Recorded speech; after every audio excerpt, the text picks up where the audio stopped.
My name is Lou Raymond, Loureymann. I served in Vietnam 3 tours from 1968 to 1971. I served, my first year was with the 11th Armored Cavalry, and the second and third year was in Special Ops. Uh, I was born and raised in Akron, Ohio. I'm one of 8 children. I graduated from Hoban High School in Akron, Ohio.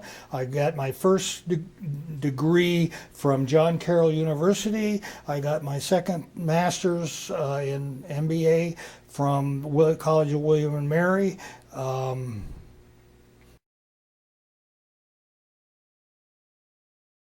I was commissioned, married, and went on active duty within a 4-day period.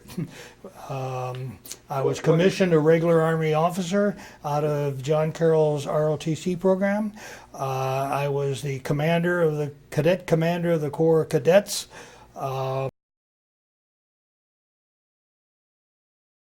I just felt an obligation to serve because there was a war going on. And yes, I came from a military family. When you're commissioned into a branch of the Army: engineering, infantry, artillery, quartermaster, ordnance corps, blah, blah, blah, blah, blah. I was commissioned regular Army into armor, tanks, and upon commissioning, I went to Armor Officers Basic.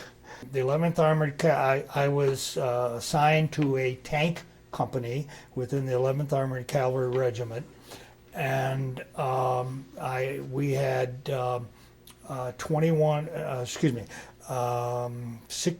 17 tanks, 53 tons of steel that move and shoot and communicate. We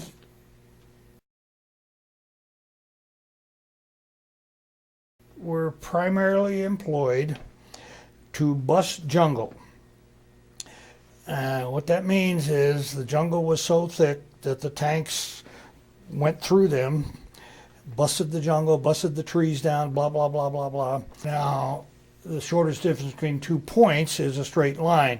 So wherever we were and wherever we thought the bad guys were, we just hauled ass and went straight towards them. One of the things that can stop a tank dead in its tracks is ants, red ants to it. The problem is you get ants inside of a tank, little teeny ants that like to bite you. But that's the first thing that could stop a tank. The second thing that could stop a tank, now you got 53 tons of steel with it's capable of going 35, 40 miles an hour. The second thing that could stop a tank is bamboo. Why? Because it's so thick ahead of you, and two, once it's knocked down, if it gets caught up in the tracks, we could throw a track. We were capable of moving 100 miles in 2 days. When Tet of 68 came, we were 125 miles outside of Saigon. Yes, it answers your question. I was there a year. We had a lot of combat. Interesting. My first medal was earned 2 weeks after I arrived in Vietnam. 2 weeks. We were in a gunfight, and I did some neat things, and I got a medal. We got intelligence that the bad guys were in this village, and we attacked the village. So here we are, we're attacking this village, and between us and the village was nothing but rice paddies, and I had an experienced platoon sergeant that never made it home. Well, he made it home, but he made it home in a bag. So there we are assaulting this village, and the bad guys had considerable tunnels in this village. rooms, tunnels, connecting firing positions, and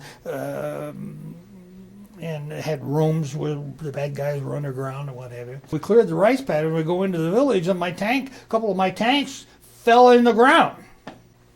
I chose to have the other 2 tanks pull them out of the hole. All hell was breaking loose. So we got the 2 tanks stuck in the holes, the 2 tanks pulling them out, and there was me and my tank. I had the only operational tank.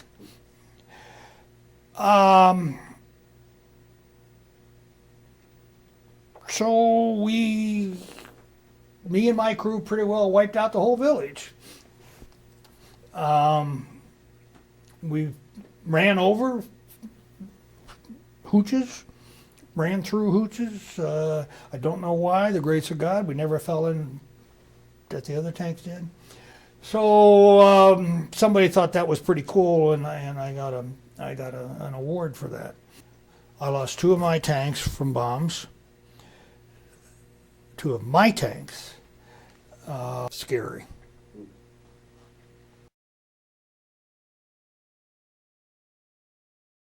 To make a very, very long story short,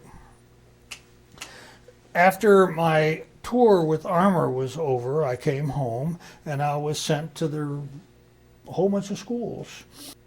I was reassigned back to the Vietnam Theater, to a unit of both Navy SEALs and Army Rangers and Air Force.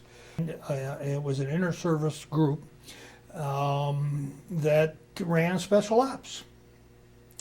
And our job in special ops was to spy on the Ho Chi Minh Trail and bring in airstrikes, B-52 strikes on the Ho Chi Minh Trail to blow it up, etc., etc.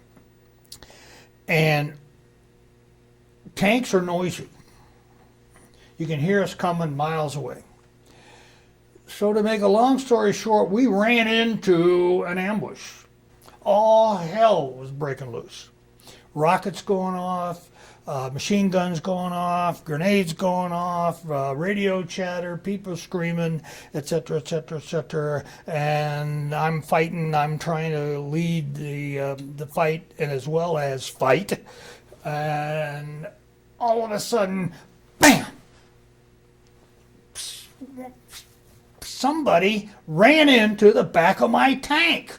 I'm up top. My crew is inside the tank, and I'm exposed, And I'm shooting and whatever, and bam, and I turn around ready to yell and scream and give the one finger salute or do something with the idiot that ran into me, And I turn around, and there was Sergeant Nicholson's tank hitting the back of my tank. And in between them was 3 bad guys who were climbing over the back of my tank to get at me. And Nicholson saw it, and I found out this later. It just so happens that his tank was pointing that way and my tank was pointing that way, so he told his driver, reverse, full throttle. The driver didn't know, didn't ask why, whatever. He just did it. And he squished the 3 guys that were climbing up the back of my tank to get at me. He saved my life. And my family didn't know about this. As far as my wife, my parents, my children, my siblings knew. I laugh when I say this, but as far as they knew, I was running a seaport.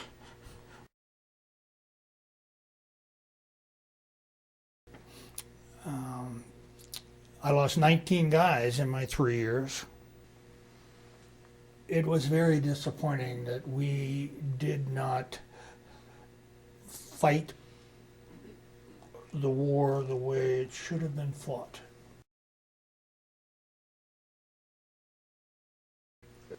That's an excellent question. I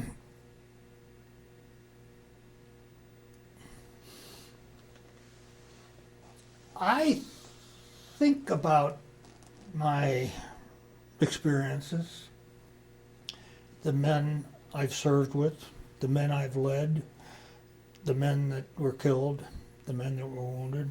I think about them a lot. I have for 50 years. I reflect.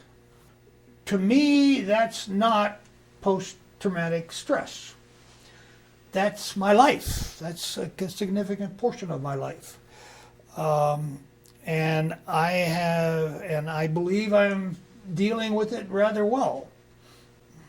I guess I was lucky.